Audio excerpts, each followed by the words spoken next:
Hey, listen. It is Wednesday. You know what day it is. You know what time it is. Athletes Forum Podcast on College Sports Crew. Jamal Clay here. Thank you all for tuning in. Hey, hope all is well with everyone. It's been a fun couple of days, and now that we're officially transitioning. We're officially moving on into basketball season, March Madness. We're gonna talk some basketball today. We're gonna talk some basketball today. The board is hot with a bunch of topics that we have, and we'll dive right into it. We got Michigan versus the Nebraska game reaction. There's not a lot of good games on tonight, right? So we're gonna talk about the big game that happened yesterday in Ann Arbor. We got March Madness prep, right? We're gonna talk about the top five really rated schools right now in regards to, do you trust them or do you not? Like, we're heading into that time of season. February's gonna go by like that.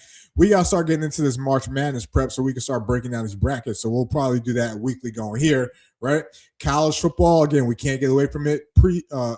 Way too early, top 25. I got some thoughts on that we'll dive into. And then last week we had an episode about Mensa, Duke, Miami, that whole saga. Looks like they shook hands, they kissed babies, and Mensa is officially going to the U. We'll react to that as well, and a couple other topics I got off the top of my head. But if you haven't already, make sure you're tuning in. Drop a comment, right? We'll keep it live throughout this chat, and we'll take it all the way through. But the first thing we need to dive into is what a game that was yesterday. What a game we got yesterday. Michigan and Nebraska, right? This is Nebraska's. This is really like their historic type of run that they're having in school history, right? 20-0 for the first time, best start they've ever had in school history, right? They got to go to Ann Arbor, Michigan, and play the Michigan Wolverines, right? Some would call this a bussin' bowl. Shout out to the boys on whatever the show is. I can't even think of it off the top of my head. Bussin' with the boys, right? Will and Taylor Lewan, right? Someone called this the bussin' bowl, right? When it comes to football, and now it's just transitioned over to basketball. And by the looks of it, it looks like Michigan looks like they got another dub. Looks like they got another dub. I would say this game was similar to a football game in regards. It was aggressive. It was physical. They were really crashing the boards in these games. There were a lot of ebbs and flows, throughout this game, right? Big blue versus big red. And it kind of gave semblance or resemblance of what, a football game, is. You shout out to Nebraska in regards to the type of team they are, right? This is a team that averages really almost 10 threes a game. They had 10 threes in the first half. Right, 10 threes in the first half. This is a team that was balling out of control, right? Even led in the game, right? Michigan had a lead early within like the first minute or so, and didn't really catch a lead till later in the game, right? When they really started to change things over, right?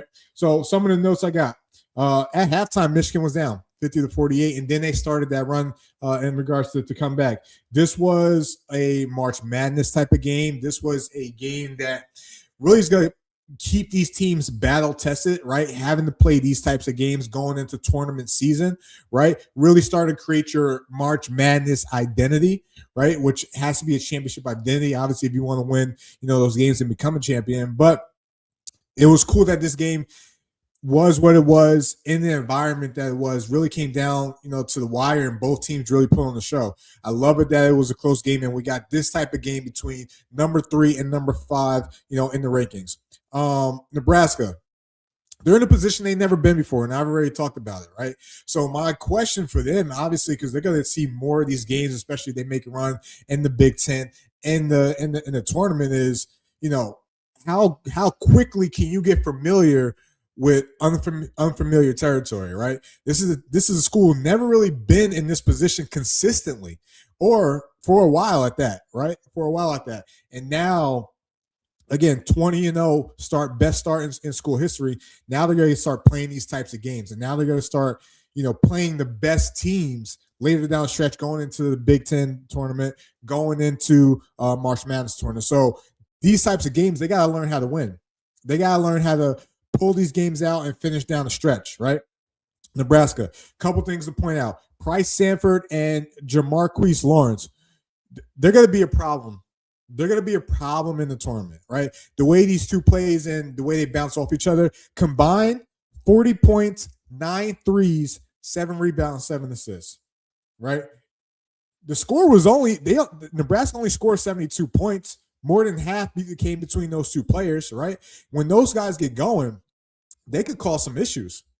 They could definitely cause some issues. And obviously, Michigan had issues with them until they were able to, get things rolling a little bit more, in the game and get more people involved, right? I think potentially this could be a Big Ten rematch, Big Ten championship rematch. I think the biggest threat, though, for these two teams is Michigan State. And Michigan is going to see their brother, big or little, however you want to call it, right? They're going to see Michigan State this Friday, which I think is going to be a great game.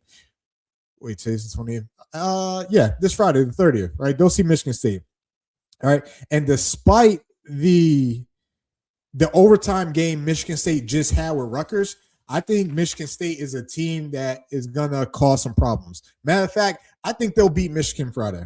All right. I'll call that now. Right. Drop a comment. Let me know what you think. I think Michigan State is going to give Michigan a run for its money on Friday, and we could potentially be seeing an upset.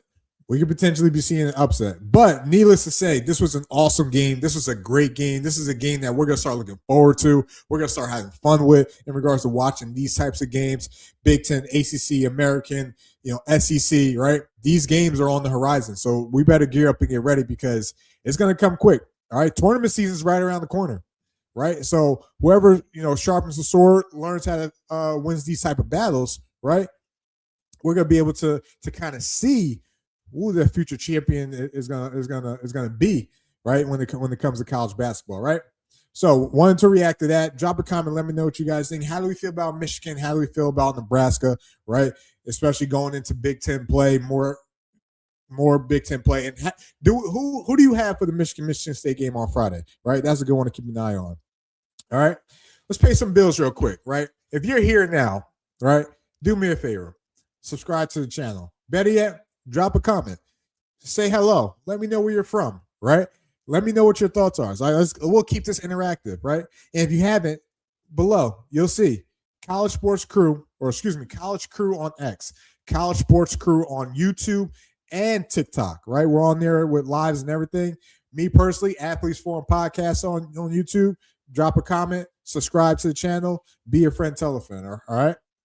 Now, the AP top 25, right, goes as shown, and this is as of yesterday, right? This is not going to change until next week, but this is our top 25. And as you can see, I'm a Gators fan. We're coming in there at 19. We got some work to do, but the reason why I'm showing you this, the reason why I'm bringing this to your attention, the reason why I want to talk about it is, again, we're heading in towards tournament season.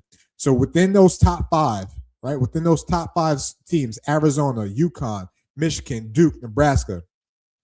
Let's talk about if we're going to be able to trust these schools, why or why not heading down the stretch. Because tournament season is crazy. Tournament season is unpredictable, and tournament season really brings out stars, right? ESPN put out their top 50 players right now, right? Their top 50 players in college basketball, right? The landscape of college basketball. Did you know within those top 50 players in college basketball, 14 of them are freshmen. 14 of them are freshmen. 18, 19-year-olds, kids came and, go to the local club, bar, whatever it is, right? They're drinking Powerade and Gatorade, right? It just shows the youth of the sport. It shows the youth of college basketball. It shows why it's so exciting.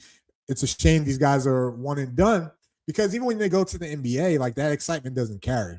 Right, which is unfortunate, and which is why I personally am a fan, or more of a fan, of college sports than professional. But that's a topic for another day. Let's dive into it. We've already talked about Michigan a little bit, right? So, but to answer the question, right, can you trust them going into March Madness? When it comes to Michigan, I'm going to say yes. I could trust them, right? This is a team that had just won a tough game versus Nebraska. This is a team that is 10th in assists per game, which means you get a lot of ball movement, but they're also 6th in rebounds per game, which means they crash the boards. That's the type of formula you're going to need, right, when you're going into March Madness. This is also a team that is led by some dudes. You got Yaxel Lundenberg, right? Elliot Cadeau, Morez Johnson Jr., right?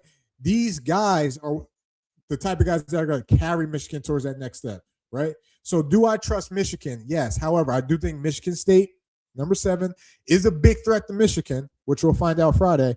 But Michigan, are they ready? Do I trust them? I trust them. They get my vote, right? Next school I want to dive into, this team that they really just played, Nebraska. Do you trust Nebraska? I don't know if I trust Nebraska, right? Again, I know they're off to their best start in school history, 20-0 for the first time in God knows how long, right? Big Red is, live in action, right? This is a team that when you get to those tournament type of games, experience starts to kick in. Experience takes precedence, right? You look at last year's Florida team, right?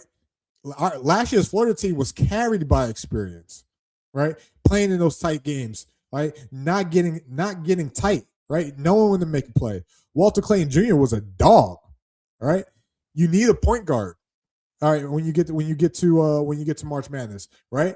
So my only concern for Nebraska, and the reason why I can't trust them right now, is they're in unfamiliar territory. And what did I say? How soon can they adapt and get comfortable with being in unfamiliar territory heading towards March? There's still a lot of games to be played. All right, there's still a lot of games to be played, right?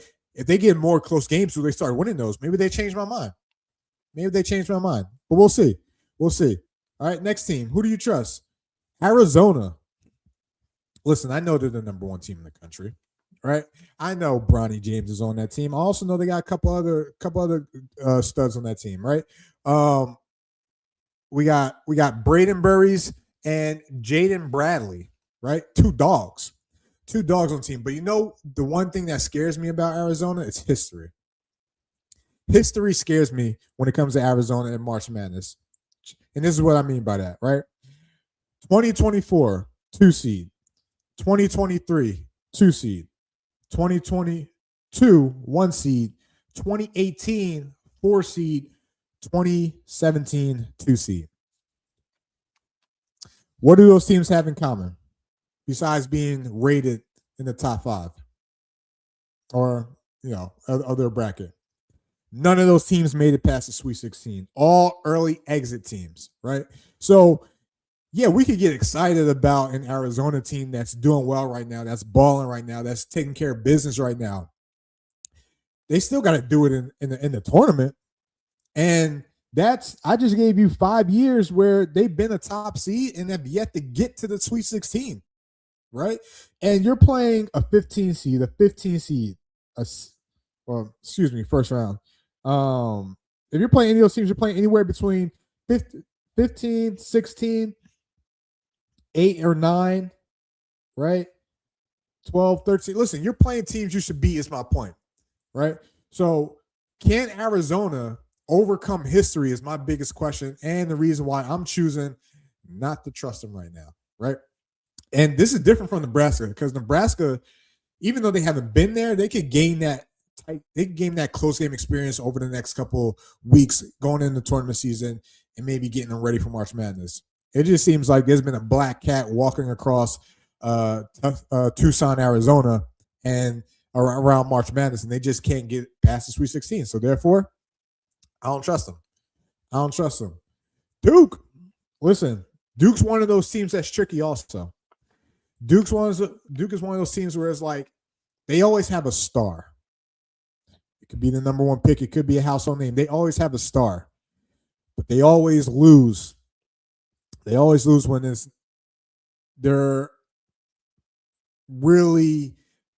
really have the most expectations on them, so to say, right? You think about Cooper Flagg, Kyrie Irving, you think about Zion Williamson, you think about all these guys had a whole lot of hype, right, throughout the season, right, when it comes to college basketball.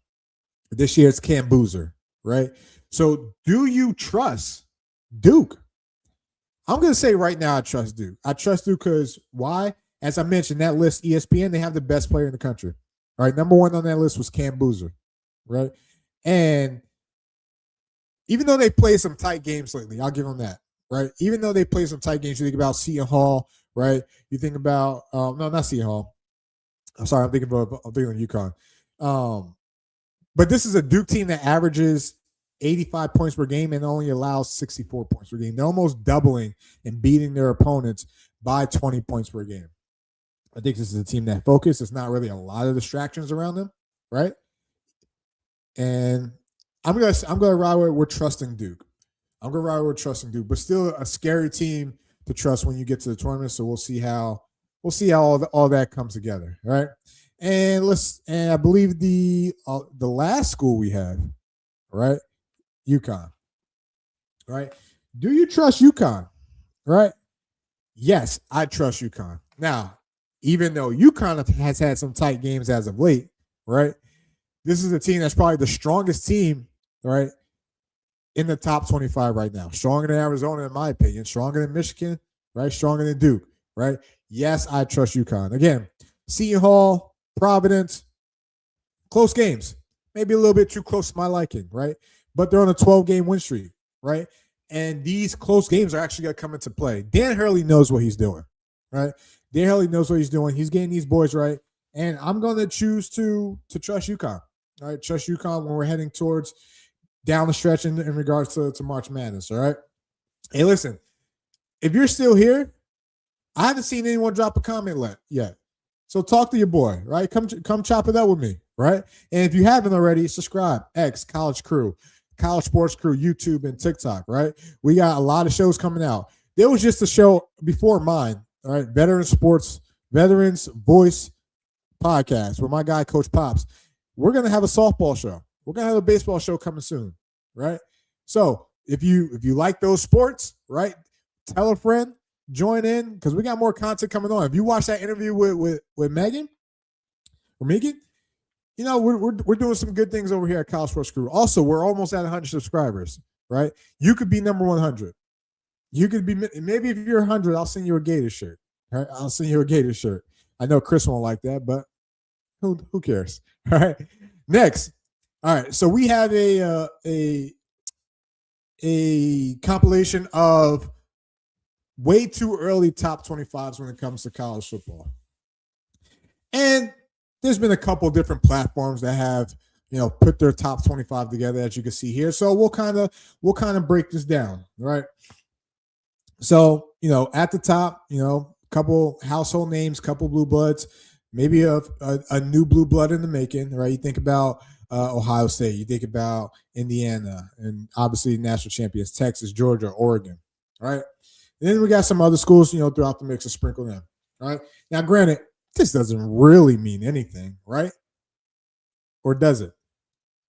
Because this time last year, we were all saying Texas, Arch, Manning, right? And all this wildness, right?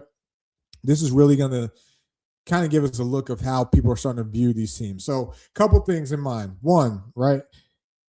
If there was a team, I'm going to give you three teams. If there were three teams that I think can surprise, let's just say these are accurate, right? Again, let's just say these are accurate by the time we get to August 20th, week 0, right?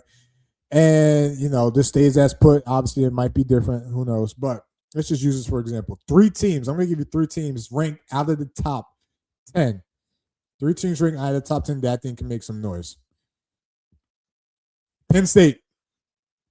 I think Penn State could really make some noise. I think Penn State under Matt Campbell is going to really cause some problems because Matt Campbell has been someone that's been known to upset big teams, and that was the biggest thing on Franklin, that he really couldn't get that over the big game hump, right? I like Matt Campbell. I like Penn State. I like the team that they're putting together. Obviously, it's a lot of Iowa State guys, but similar. Don't take this out of context. Similar to what Signetti has done in Indiana, Matt Campbell's bringing in guys he knows, he trusts, guys that fit his system, right? And is going to fit the culture he's building, all right? You've seen a lot of that throughout the years. You've seen Oklahoma with Mateer, Florida with Boston Faulkner and Aaron Philo, right? That's natural. but I just think this is a breath of fresh air for Penn State. I'm going to pick Penn State as a team ranked outside the top 10 that could come in and make some noise. Another team, again, we're assuming this is going to be accurate going into August 20th, that could come outside, make the top 10, make some noise. Michigan. Michigan. And as an SEC person, it pains me to keep saying all these Big Ten teams, but Michigan, a team that was very, very young, right? A team that upgraded that coach, whether they wanted to or not. Similar identity they want to run, right? You throw in some experience there, right? You throw in a coach that's had success at a school that was almost irrelevant or really didn't have the success prior to another GOAT that was there in Urban Meyer. And then what's his name comes into play. I can't think of it off the top of my head right now. But I think Michigan's going to make some noise. I think Coach Beck, who they got as that offensive coordinator, is going to help Bryce Underwood in his development. Bryce Underwood, let me go out on a limb, right? It is January 27th, right? Let me go out on a limb and say Bryce Underwood will be a top 5 Heisman candidate. Drop a comment. Let me know what you think. If you think I'm wrong, right? Or if you think I'm stupid projecting it 9 months, 8 months out, right?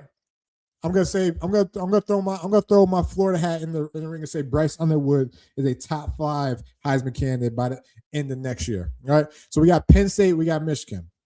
Another team that is gonna come in here and make some noise outside of the top 10 that's currently constituted in this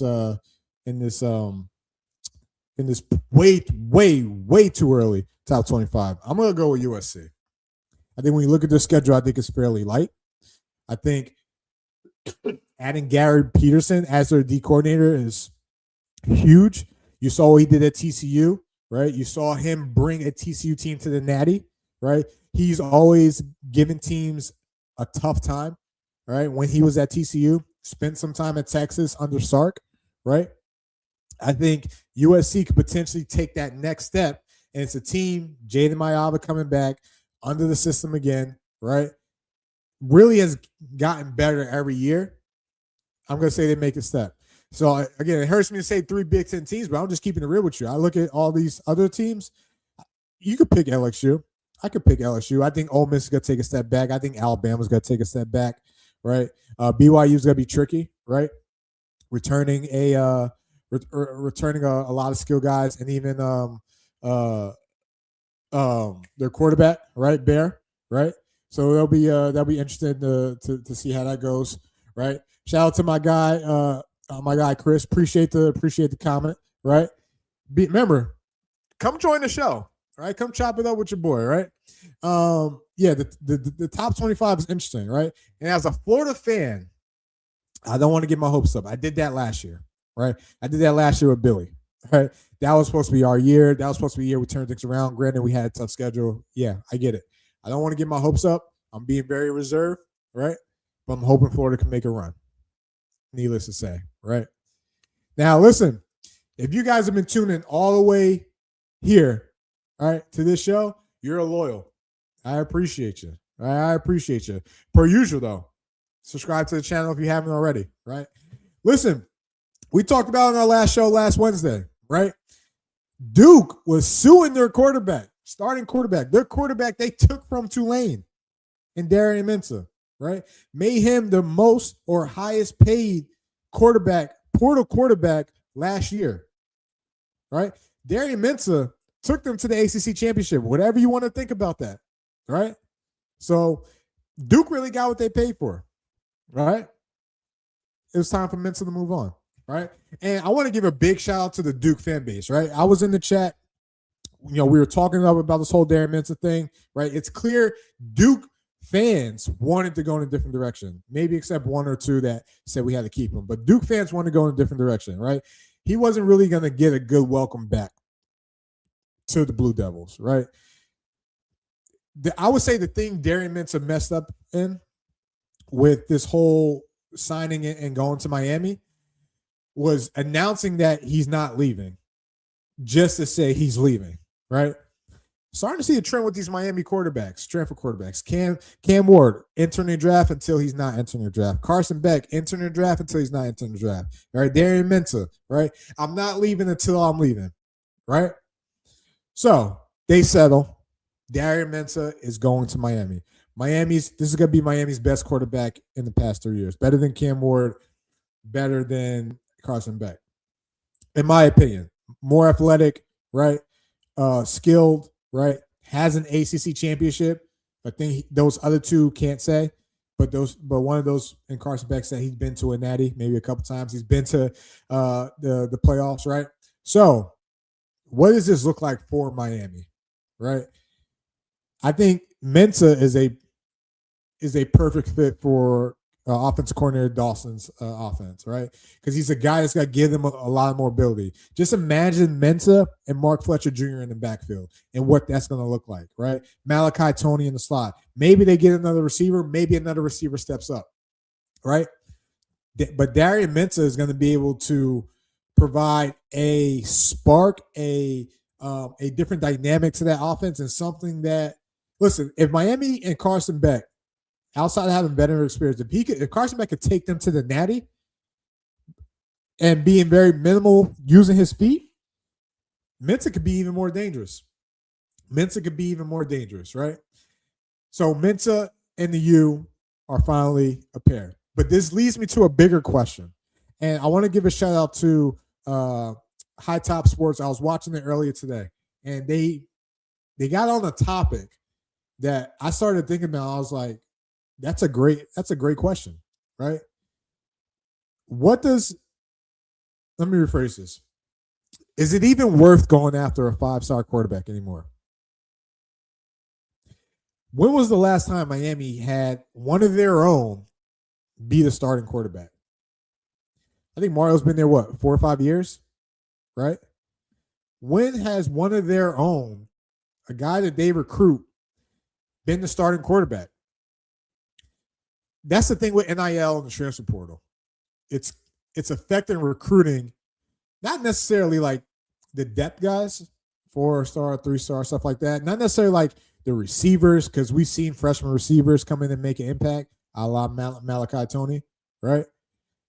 Even other positions are getting their fair share in the run. But the quarterback position at that level is really being affected. And when you look at the 5-star quarterbacks over the years, not everyone is going to be like Arch Manning and want to sit, want to develop, and want to learn, right? They want to come in, they want to play right away, or they want to go get a bag and play right away, right? We may see something, and I'm forgetting his name off the top of my head. What we may start seeing is top quarterbacks going to other maybe not high-level programs, right? You think about Ryder Loins, right? He was a 5-star quarterback. He committed to BYU. I'm not going to say BYU is like that type of school, but they're not like a blue blood, right? You think about one of the other starting quarterbacks, number one quarterback in the nation, dual threat. He's going to Houston, right? We may start seeing 5-star quarterbacks going to these other programs, giving them more loyalty, right? Because those guys are losing, a la Darian Minton, to the blue bloods, to a USC, to a Miami, right? To a Georgia, however it may be. But the NIL transfer portal quarterback carousel is really killing the 5-star quarterbacks, right? In the lower level, right? Drop a comment. Let me know what you guys think, right? Let me know what you guys think. Like, if you were a 5-star quarterback, just think, what are you looking for in school? What are you trying to accomplish? Do you think you're gonna fit? Do you think you're gonna get a fair share by the time you get to school, right? You see about the DJ Lagway situation, right? We had my buddy from Wisconsin, right? Graham Mertz, right? DJ came in. Unfortunately, Graham got hurt. DJ had to play, right? Right? And then Florida just got Will Griffin, right? But we also just bought Philo and Trammell, and Trammell's been there. Trammell's going to be a sophomore next year, right? So if you're Will Griffin, are you willing to sit those 2 years? Listen, it's a crazy world. It's a crazy world when you think about the transfer portal, NIL, and all this stuff, and how it's affecting the lower level, especially when it comes to development. But Listen, it's a college sports in general is wild, right? And guys are getting paid millions upon millions of bread, of cash, of money to go to these schools to be a rental project to potentially win a natty. But on the other side of that, you look at what that does. Our semifinals had all transfer quarterbacks in it, right? Or you could go the Oregon model, which is what LSU is trying to do with getting a veteran quarterback, just like Dante Moore went to Oregon, or just like Sam Levitt went to LSU, but also getting another quarterback waiting in the wings that's willing to wait that year, whether it's Hussein from USC going to LSU or Dylan Raiola going from Nebraska to Oregon. That may be the new trend for Blue Bloods, hitting the transfer portal, not just for one quarterback, but for their backup as well too. So that way they're not in this predicament the following year, and you're not paying essentially top dollar, at least at the time, for that backup. It's an interesting comment. It's an interesting debate. I really would love to see what all you guys think. So drop a comment. Let me know what you guys think. College Sports Crew on X, or excuse me, College Crew on X, College Sports Crew on Twitter, College Sports Crew on TikTok, Athletes Forum Podcast on YouTube as well too. Listen, appreciate you dropping in every Wednesday. Tune in to College Sports Crew Athletes Forum Podcast.